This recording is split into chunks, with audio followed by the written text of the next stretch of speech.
You want to know the real me? Then come to my house. In high school, she was the beauty of our class, and with her honest eyes, she looked straight at me and whispered that. At our recent class reunion, she was the same as ever, hiding her face with her overgrown hair, but her beautiful eyes hadn't changed a bit. I was drawn into her beautiful eyes, silently nodding yes. I got on the train with her. In the quiet train car, only the sound of my heart beating echoed. I'm Daniel Miller, a 40-year-old single office worker. After graduating from college, I've been all about work, striving for promotions and working hard towards a stable life, aiming for management positions. Before I knew it, I was 40, and I had no girlfriend. The last time I was in love was in high school. Thanks to my friends who confessed on my behalf, I was able to date her. But our relationship never really progressed, and we broke up after just 3 months. With little romantic experience, now I'm 40 and still single. My colleague Matthew looks at me and says, I'll introduce you to someone nice, let's go out for drinks next time, and my mother has started recommending matchmaking to me. I've begun to feel pressured about marriage as more and more people around me suggest it. On my days off, I searched the internet for matchmaking services and thought about trying a free consultation. But is there really a young woman who would choose a 40-year-old like me? With that thought, I just can't seem to take any positive action. Then one day, I received an invitation to a high school reunion. Excited to see old friends and hoping for a good match with fellow single classmates, I decided to attend the reunion. Then, the day of the reunion arrived in a flash.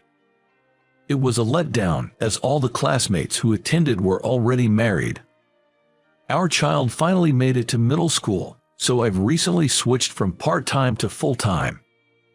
My kid's in 5th grade now, and more children around us are taking lessons. They're going to cram school and piano lessons, so we're cutting back and saving money. My classmates were busy talking about their children's latest news.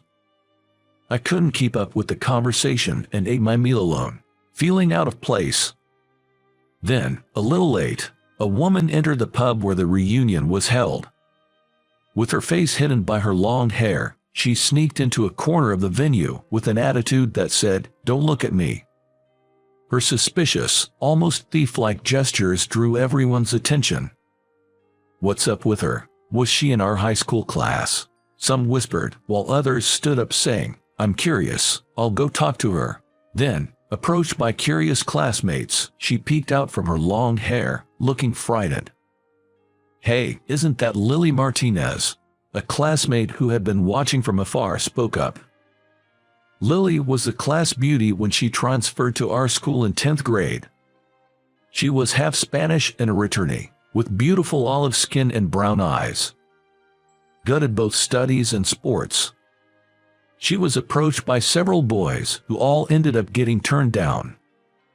Her beautiful olive skin and brown eyes were just as striking as before, peeping out from her long hair. But she seemed like a completely different person, with everything about her appearance and personality changed in a negative way. The once friendly and well-liked girl, who spoke to everyone, was nowhere to be seen. She seemed incredibly scared, unable to make eye contact with anyone. She was utterly isolated from the space where old friends were enjoying themselves. Her hair was overgrown, tangled in places and mixed with gray, a far cry from her glamorous image back then. Some classmates courageously asked her, "What happened? What's going on?" But she remained silent and looked down, no matter who spoke to her. Awkwardness won over, and the classmates began to avoid her as the reunion continued. The women were getting excited talking about their husbands and children's antics. The men were drinking and reminiscing about the old days. It was as if she was just huddled alone in the corner of the room, unseen by anyone's eyes. Why did she come here in the first place? What happened to her after she graduated from high school? Questions about her kept popping into my mind, and all I could see were her eyes. I was terribly worried about her. The reunion came to an end, and everyone started preparing for the after party. Let's go for karaoke for the after party. What? We're not kids anymore. The after party should be at a bar. You're still going to drink. Enough with the booze already. What? We can drink at karaoke, right? Amidst the chatter of classmates about the after party, she was quietly leaving. Naturally drawn to follow her, I'm stopped by a classmate asking, "Which do you prefer, bar or karaoke?" I replied, "Sorry, I have a meeting early tomorrow for work, so I have to go home early," and pursued her. She was headed to the station with light steps, slipping through the crowd. I chased her hard, but was out of breath, feeling as though everything was going dark in front of me. Am I out of shape because I only do desk work, or is it my age?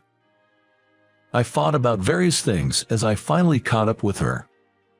Catching my breath on the platform, I nervously approached her. "Lily, do you remember me? I'm Daniel. We were together in our sophomore year in high school." But she remained silent. "Is your home in this direction? I'm going that way too. Let's go back together."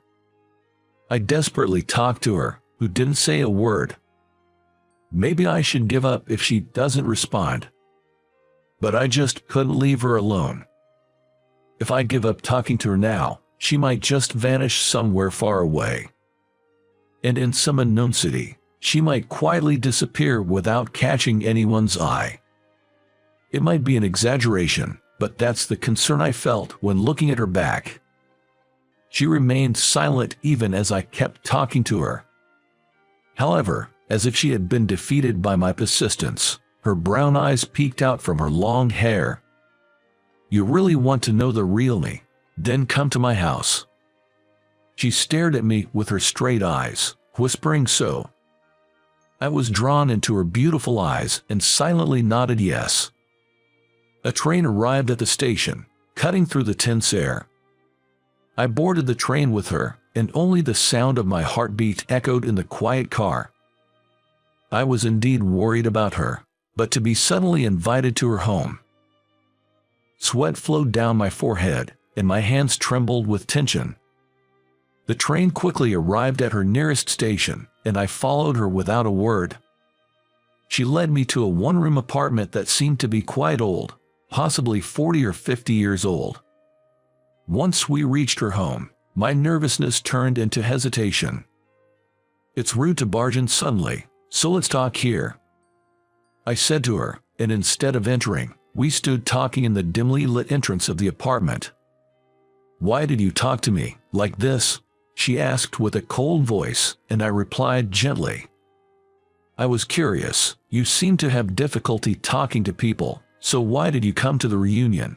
Then she began to tell me, in a slow and careful voice, why she came to the reunion and about her past. I really didn't want to go to the reunion, but my mom told me to go and say hello to my high school teacher. Saying so, she shed tears of frustration. "Why your mom? Was there a connection with the teacher?" I dug deeper into her story without any hesitation. She answered my question seriously. "My mom is a Spanish, and she came to America when she was in high school. She didn't understand English, and the then new teacher taught her English after school. My high school teacher was a veteran English teacher who was about to retire at the time. The teacher is now 80 years old at the time when we turned 40. I can see the image of a teacher who, though elderly, was happily reuniting with former students at the recent class reunion. The teacher had also been the mentor of her mother, Jessica, so she was told, 'You must go to the reunion and greet the teacher,' and forced her to drive there, which she did not want to do.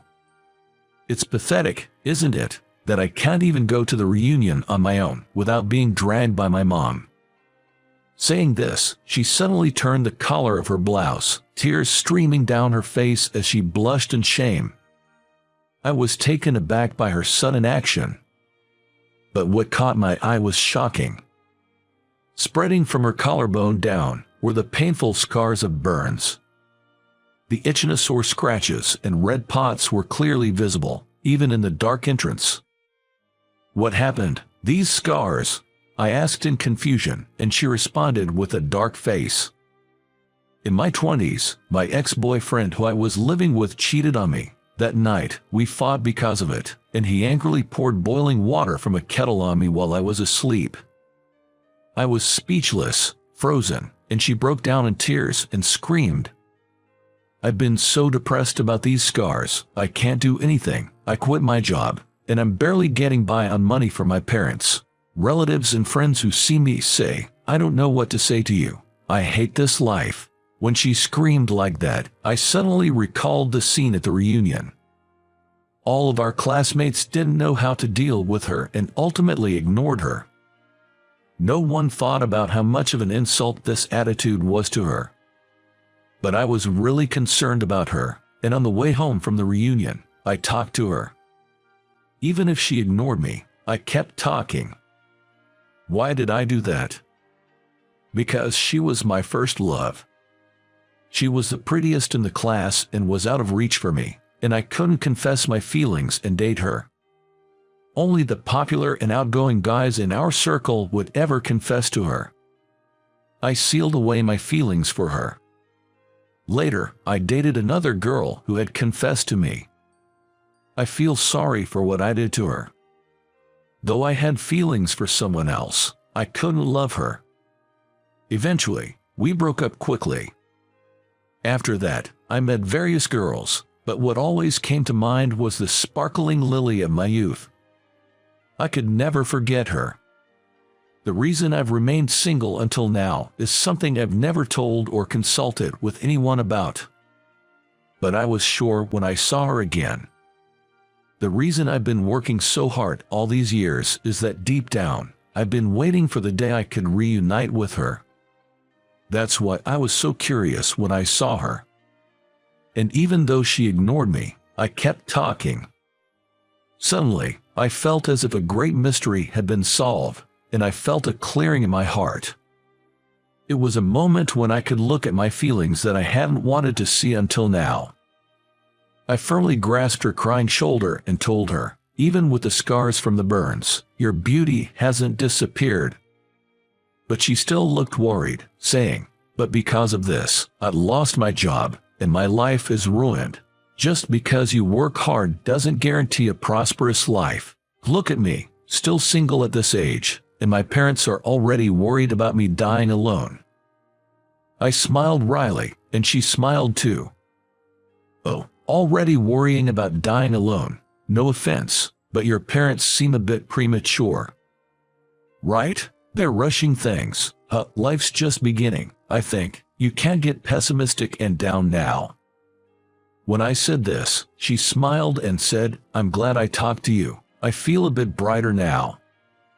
Apparently, talking and laughing with someone was something she hadn't done in a while. Her smile was as beautiful and enchanting as it had been in high school. I said goodbye to her that day and went home. The next day and the day after, I worried about her and started visiting her apartment. I bought pastries and sandwiches, and awkwardly cooked stew and brought it to her in containers. Before I knew it, I was visiting her house often, watching her stuff her face with my cooking, exclaiming, delicious. One day, she thanked me again. I remember the serious look on your face, Daniel, when you talked to me after the reunion. I felt like I could confide in you about my scars since you seemed to really care about me. I was told that by her and my face turned red. I'm glad my seriousness got through to you. I said awkwardly. She smiles at me, saying, thank you for always caring about me. As the days went by and I met her more often, she naturally showed me a smile like the old days more and more. I can't help but feel embarrassed when I receive her smiles and sudden words of gratitude. I love and adore her, but when I gaze into her beautiful eyes, the embarrassing feelings of adolescence return, and my embarrassment wins. I felt that it would still take some time before I could move forward with dating her. But it's okay for us to go at our own pace.